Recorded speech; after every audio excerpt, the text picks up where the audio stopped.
We are halfway through, basically, a dead period in recruiting, but that doesn't mean that there isn't things to talk about when it comes to Penn State recruiting, the transfer portal, and more. So, of course, Ryan Snyder joining us today on the BWI Daily Edition, normally on a Friday, but on a Thursday today because we have a special guest coming up tomorrow. So stay tuned for that. Make sure you're following Blue White Illustrated and at Thomas Frank Carr to find out who that is coming up to help us preview the Super Bowl. So that's coming up tomorrow. Ooh. Ryan, we're kicking you out of your Friday spot. I apologize. Who's your Super Bowl pick? Or am I not allowed to talk about that yet? No, I'd go with the... You want to save that? Okay. No, I don't know if we'll talk about it with Solomon Wilcots coming up tomorrow. But all of that preview, I'm excited. He's an awesome guy. I've met him before, so I'm excited to have him on the show tomorrow. My gut says the Rams, and my heart says I want the Rams to win. So that's where I'm going with what I'm thinking with the Super Bowl of who's going to win. So that's what I think. What about you? Okay. I haven't looked at it too closely yet, honestly. I know the degenerate gambler in Ryan honestly has not looked at the Super Bowl much yet. I usually wait. I mean, LA Rams right now are -4, so I know that spread started lower. So, like, if you were going to bet the Rams, for example, like, you kind of missed your opportunity for that. I think it started at 3. So we'll see where it's at Sunday and go from there. I mean, I'll probably root for Joe Burrow. I mean, everybody's kind of pulling on Joe Burrow right now, but I also I'm not. Yeah, you're not a Burrow guy? So, no, I like Burrow, but again, it all has to do with the prospectus of the team that I root for, and another AFC quarterback getting a Super Bowl. Yeah. I'm not a fan of that math. So, Matt Stafford on the way out, Aaron Donald, the Rams, I like that more than I like somebody else getting ahead in that race of the next generation of quarterbacks. So that's really – and I think the Rams are a better team. They've just got more talent. They've got players that I think deserve is the wrong word, but their level of skill and their level of fame warrant a Super Bowl win at this point. So that's kind of how I look at it. Just give me a good game, at the end of the day, right? Like, we've had a couple crappy Super Bowls in recent years. We had one or two good ones too, but give me a good game, good food, and hopefully my kids cooperate for 4 hours and don't drive me crazy. And hey, it'll be a good They'll night, be in bed after a certain point anyway, right? Yeah. Good luck with that. We'll see someday.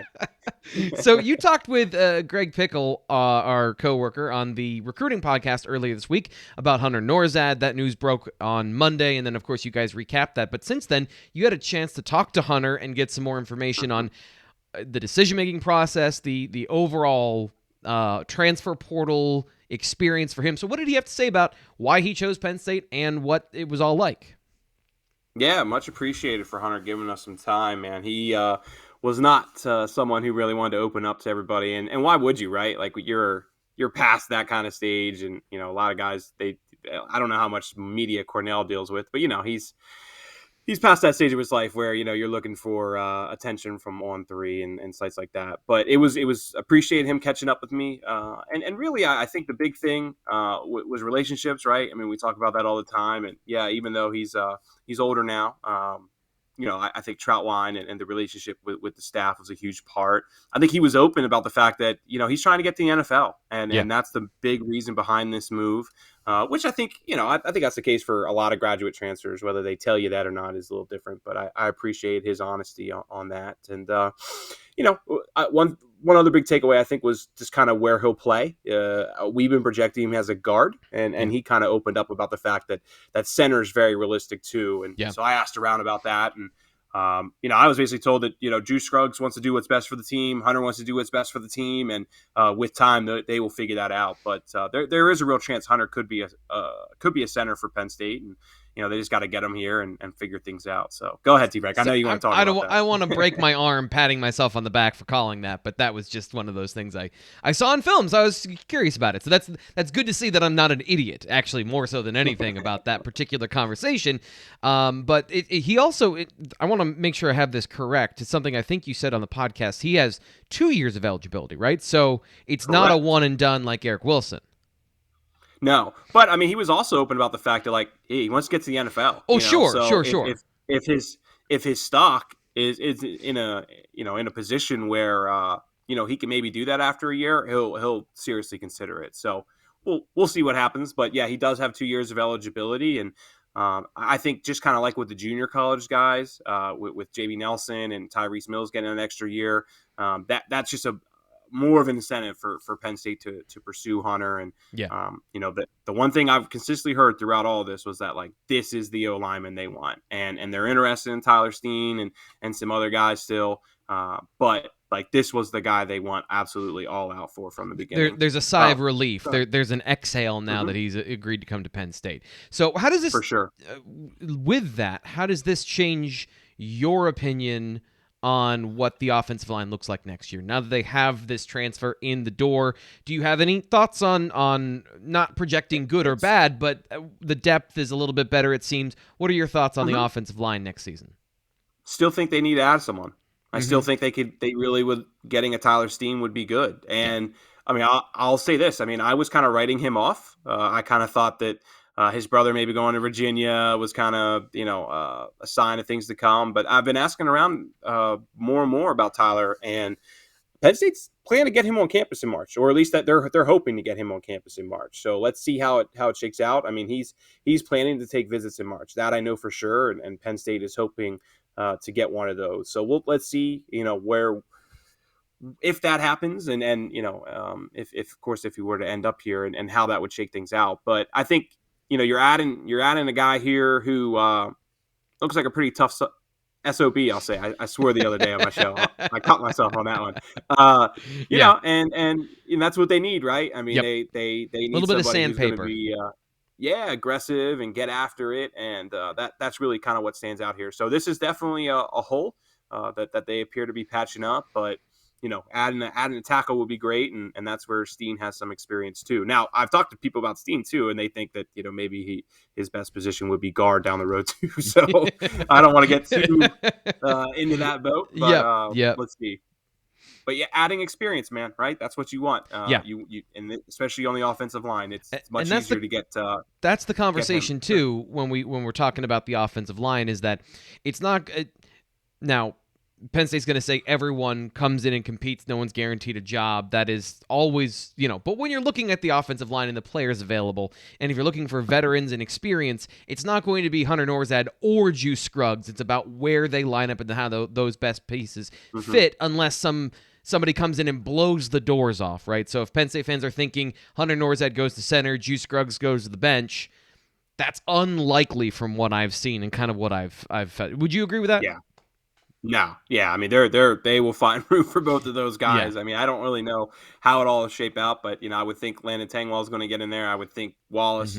I still think Wallace will be a right tackle. I know. There's a lot of talk about guard, but I think Wallace wants to be a tackle. I don't know that for sure, but there's so much talk about Wallace moving the guard, right? Or like fans talk about that, and I know you brought it up too, but just right. The fact that they never made that move tells me something behind the scenes. Like there's a reason that he's firmly planted at that position. So I would think Wallace and Fashanu definitely at the tackles as of right now, and some mixture of Nourzad, Tangwall, and Juice. And, we'll see what happens. Yeah, and that's kind of where I landed on some of my articles earlier this week in predicting Penn State's offensive line. And the last thing I'll say, and we've kind of beaten the offensive line to death after Hunter Nourzad's commitment this week, there is room for improvement. Just because a guy didn't play well originally, Caden Wallace has the skills to be a good right tackle. So development, not ripping the Band-Aid off and blowing everything up, isn't always the best option. Patience and all of those things can pay off. So I think that's, right now, reading the tea leaves, there's no elite tackle out there for them to make that move. He's their best option at this point. But you'll see what happens after spring practice. Real quick, just you'll see what happens after spring practice. And then also, if you look at, some PFF numbers with Wallace, he was playing better down the stretch, these according to PFF numbers. So there's optimism there. Yeah, for sure.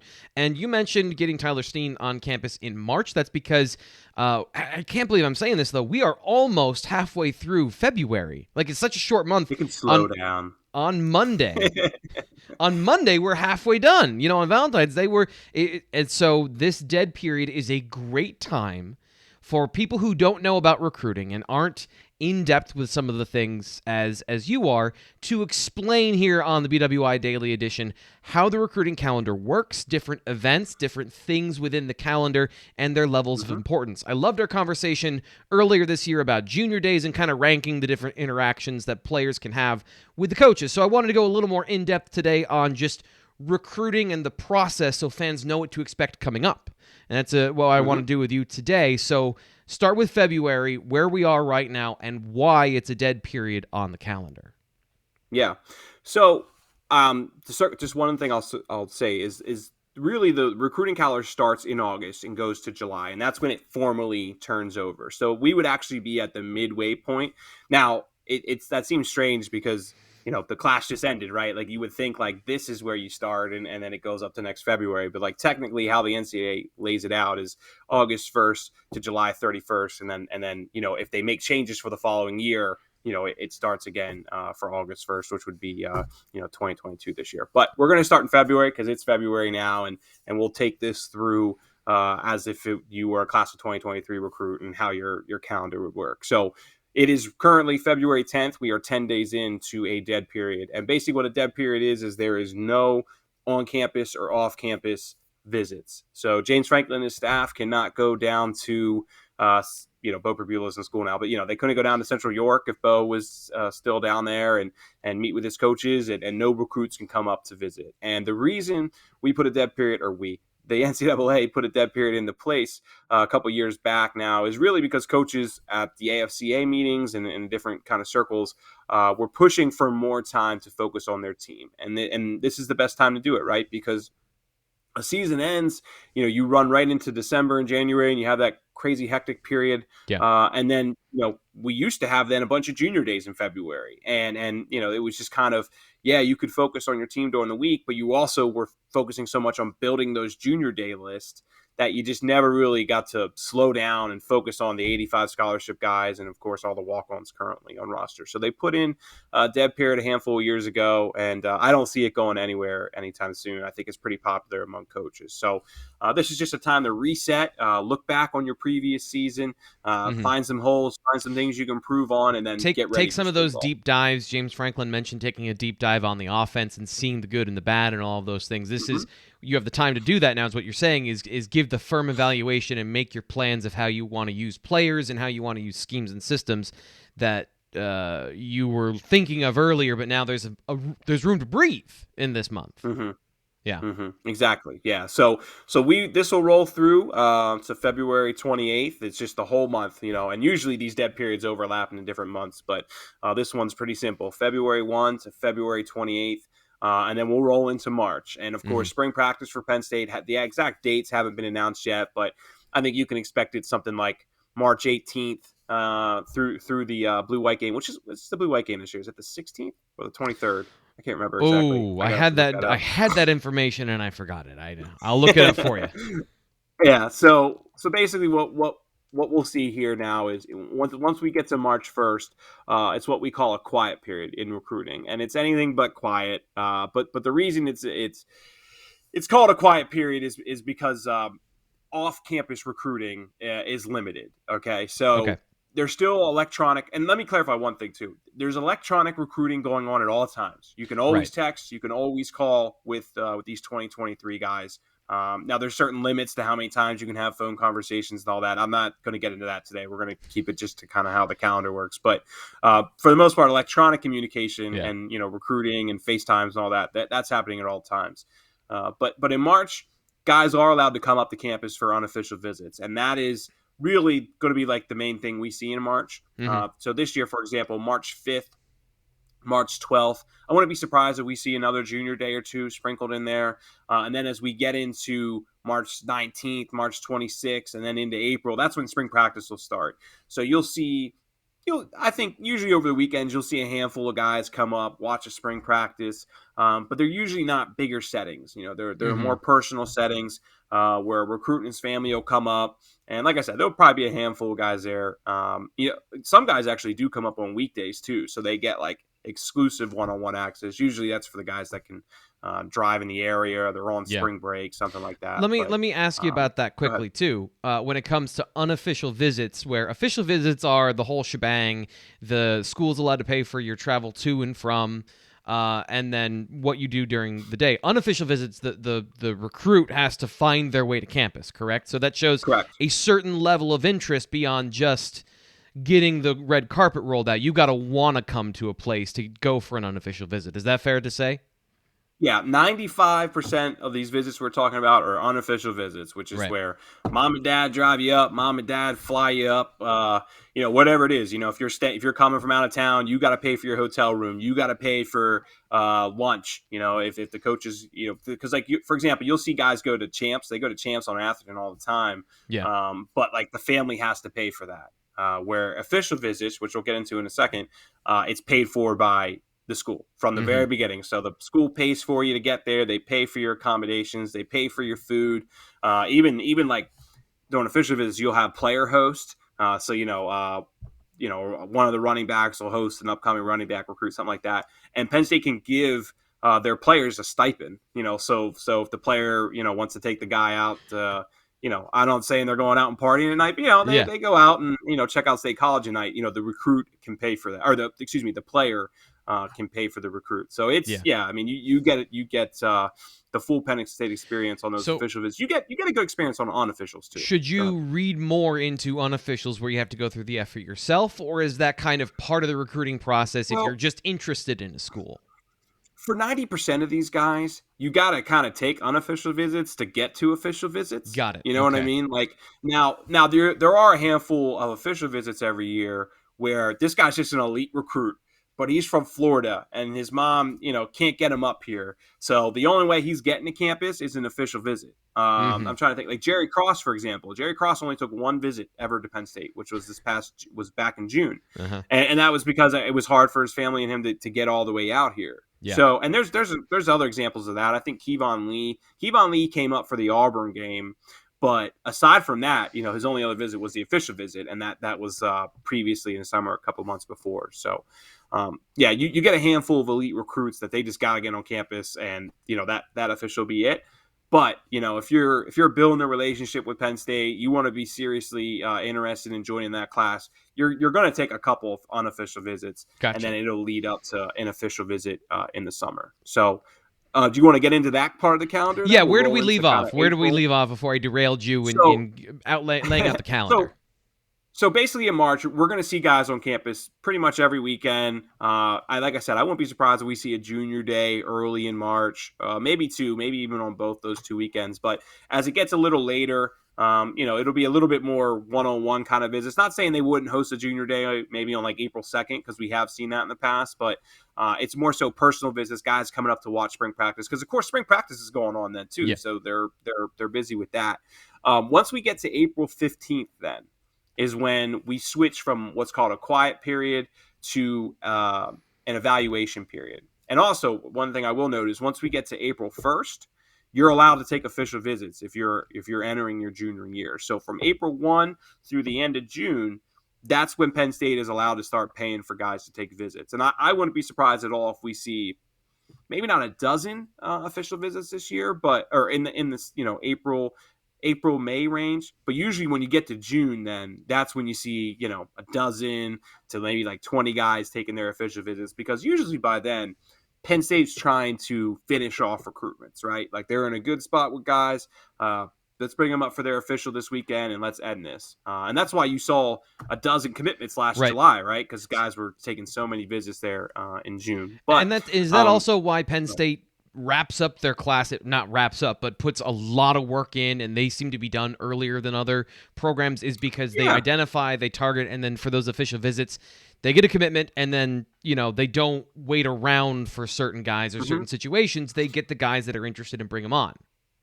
Yeah, Penn State's been in that cycle for a while now, a handful of years, where they do a lot of work in the summertime, and then, probably their class is like 70% complete going into the season. And, Penn State's a big enough school where they can do that, now, and also like one thing that's kind of unique with Penn State is like they get those very, those top guys. You get the Drew Allers and Nick Singletons occasionally, but Penn State's usually always like getting that 100 to 400 range kind of recruit. You know what I mean? Where they're not Yeah. like the very elite guys, but they're also, the majority of them are like high 3 stars, low 4-star kind of range. And Right. and I think that's a big reason why we've seen this cycle of them getting classes kind of done quicker than maybe some Georgias and Ohio States of the world, just because they're going after the very, very best of prospects, and usually those prospects drag things out a little bit longer or whatever it may be. But Right. to get back to the calendar, we'll April 15th to May 31st is what we call the spring evaluation period. And this is one of the most unique periods of the year, because this is one of the few times where Penn State can go out to a player's school and actually put a player through a workout. Now, there are times where they are allowed to go out to schools and they can just watch a player working out. If they get there at 3:00 and the guy's in the gym, or he's out, throwing routes to his receivers, like they can watch that. But Mike Yurcich couldn't set up cones and run specific workouts. Where from April 15th to May 31st, they are allowed to do that. So that'll be an interesting thing to watch that time of the year. It's a lot of travel. They'll go all over the country working out the best 2023 guys. And, a lot of guys who, they'll work out the guys that they're already high on. But this is also when you start to kind of get a feel for who's that next tier guys, especially at a position or two where, they need to fill some gaps. So that's always a fun period from April 15th to May 31st. And then again, like I said, April 1 to the end of June, you're going to see official visits in there. You usually don't have too many official visits in May. It's usually more so right around the blue-white game, and then in June, mainly because a lot of guys are still in school then. They kind of want to wait till June when things slow down. So Right. the majority of those official visits will be in June, but you might get a few around the blue-white game. So when do camps happen, and how do they fit into this? Because I know that's very important for Penn State to gather their information outside of the individual to get a bulk information, maybe even for the class of 24, 25 looking ahead, but for the guys, maybe they need more information in 23. When do those happen? Yeah, that's June. Okay. And that's another big reason why you're seeing a splurge of commitments in July, because they're working out a lot of guys. So, that guy who, they liked from film, but they need to get some information on, then he comes to camp and he crushes it. That's, that then they go all out for, of course. And, you usually see something move in July. But yeah, Penn State will host usually, I wish I had the number on me, probably maybe 6 or 7 camps maybe in June. And they're usually around the weekends. They haven't put out the actual list yet. They'll also host a 7-on-7 tournament in June, which has become pretty popular. It's one of the best 7-on-7 tournaments in the Mid-Atlantic now. Last year, man, they hosted, I think it was like 60 or 70 teams. It was a big number. Well over 1,000 prospects or 1,000 players, not true Division I prospects were there. But yeah, June is a very, very important month. And one thing we saw last year in June was that the NCAA made a rule where if you come up for an unofficial visit, and you were, last year would have been 2022, this year would be 2023, you were allowed to work out with coaches during that visit in a non-camp setting. And that was the first time we ever saw that. And it's the whole reason Tyler Johnson is a part of that 2022 class. And honestly, Omari Evans too. Yeah. Omari Evans committed a little later. But both of those guys took advantage of that rule last year. And they had killer workouts in a one-on-one kind of setting with their position coach, maybe another assistant. And that's what led to them ultimately getting offers and ending up at Penn State. So my point with this is I'll be very curious to see if the NCAA continues that this year, because it was a very popular rule change. And I know Penn State is firmly in planted their flag and continuing that. And I'm sure schools all across the country would. And it's a good thing, because not every kid can travel from, I'll use Tyler Johnson, for example. Not every kid can travel from Southern Virginia to State College on June 4th. Right.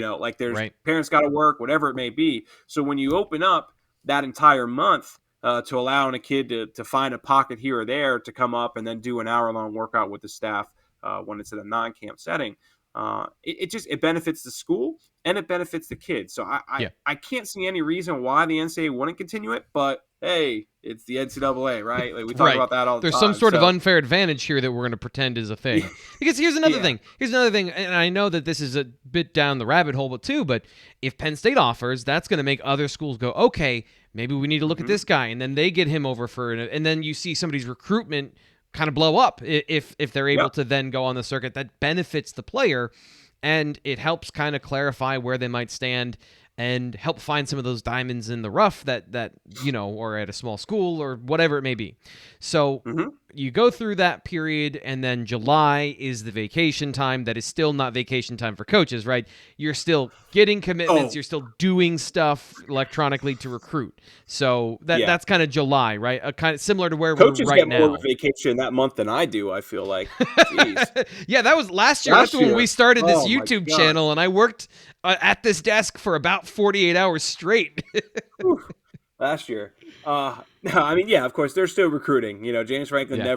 never is not texting with players and FaceTiming players, and yeah, I mean, even when they're away at their beach house, they're always recruiting. But July is a dead period, and really, it starts before July. It starts on this year. It'll start June 27th, and then it goes all the way to July 24th, and yeah, this is put into place pretty much so coaches can go on vacation and not worry about the coach who's not going on vacation to get a leg up on that recruit that you're duking it out with. So if Right. it's Penn State and Maryland or Penn State, Ohio State, whatever, if they're going after it for a kid, you don't got to worry about Ryan Day, Yeah. skipping vacation this year, getting a leg up on you. So It's all it's about an agreed upon truce, so that everyone, mhm. because the nature of competition means you would be doing it every single day, every single second, eventually.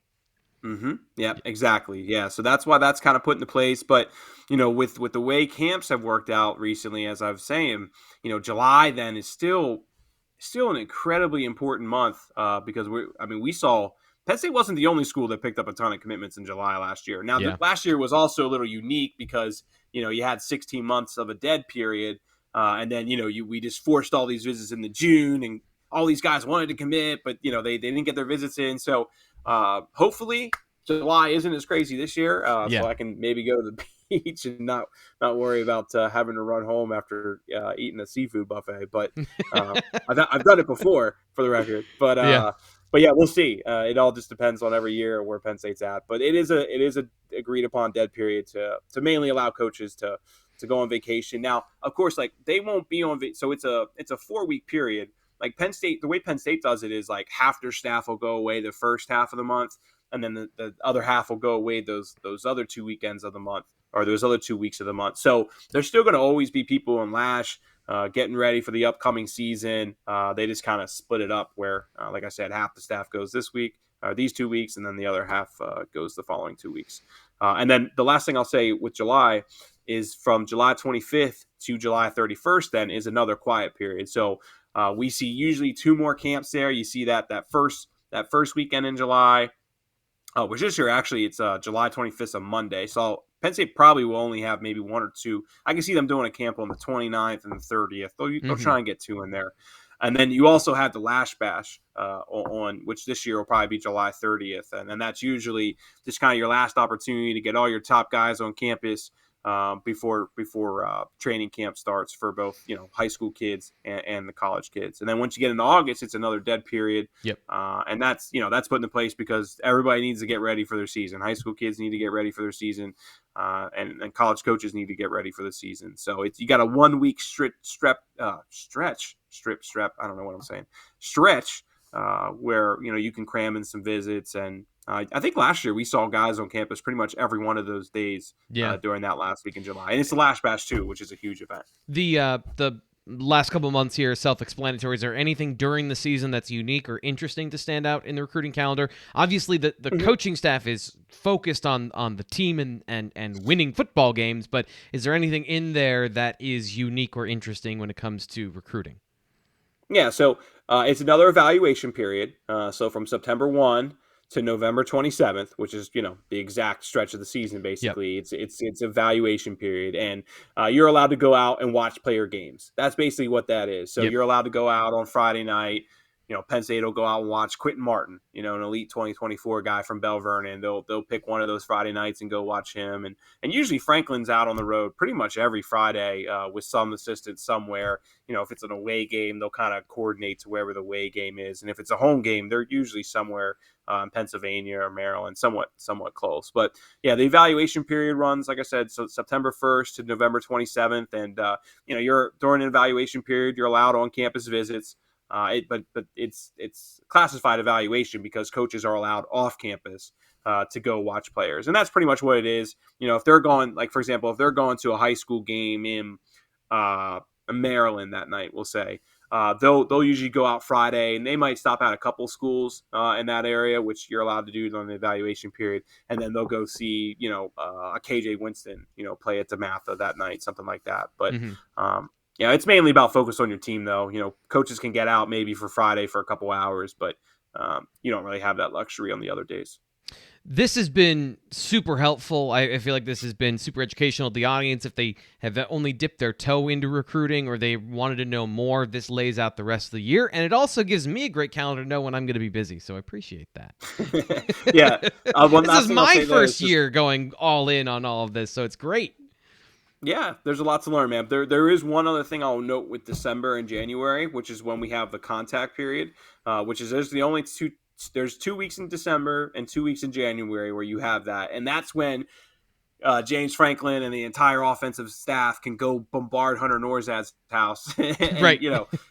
Eat spaghetti with mom and dad, and that's the only time of the year where you're allowed to go to a player's home, basically, and they'll go to schools too during that period, which you'll see that in April, May, and during the season to watch games. But with it being a contact period, it's the one time of the year where you can actually go to a player's home. So December 1, this year it'll be November 28th to December 11th, and that's usually because right before the early signing period, right? So they're trying to button down the last couple of guys that are still out there. And, if you have a bunch of guys committed, you can go do in-home visits with your committed guys.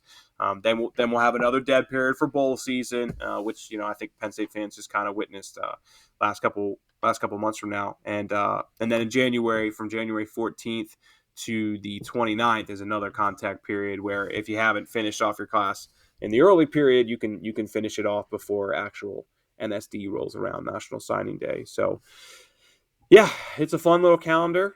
It's always kind of changing. I'll be curious to see. So what do you think the next thing is, or when do those changes sort of come about?